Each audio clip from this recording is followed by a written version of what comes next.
ఇవాళ అయితారం కాబట్టి ఇంతంత చికెనో మటనో షాపలో తెచ్చుకొని వండుకోవచ్చు.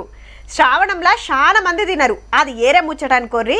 ఇక దినం టమాటో వంకాయో బెండకాయో చిక్కుడుకాయ కూరనో వండుకుంటారు. కూరగాయలు పిటాన పిరమున్నాయి అనుకుంటే ఓ 2 గుడ్లు తెచ్చుకొని ఉల్లిగడ్డల పులుసు పెట్టుకున్న కారంలో గోలించుకున్న అదిరిపోతుంది. ఏంది మొత్తం వంటల మీద పడ్డ వంటరేమో, కూర ముచ్చటే గాని దినం మనం తినేది కాదు, జరంతా అలాగుంటది.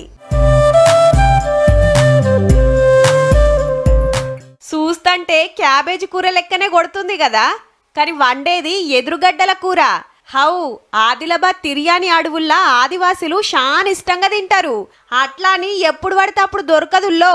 వానాకాలంలోనే అడవికి పోయి లాత ఎదురుగడ్డల్ని తీసుకొచ్చి తోడుకలు తీసి మంచిగా గడిగి చిన్న చిన్న ముక్కలు కట్ చేస్తారు. జరసేపు నీళ్లలో ఉడకబెట్టి అటెనక పొయ్యి మీద గిన్నె పెట్టి నూనెలా తాలింపు పెట్టినాక ఎదురుగడ్డల ముక్కలేసి కారం పసుపు మాల్ మసాలాలేసి జరసేపు ఉంచితే గుమగుమలాడే కూర రెడీ.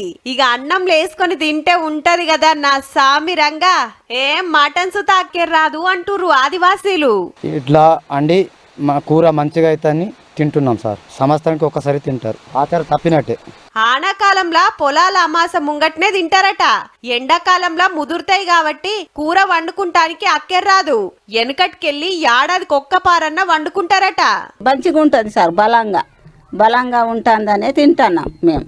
కావచ్చు కూడా, అడవిలా ఏ మందులు మాకులు కొట్టకుండా పెరుగుతుంది కాబట్టి తింటే పెయ్యికి మంచిదంటున్నారు.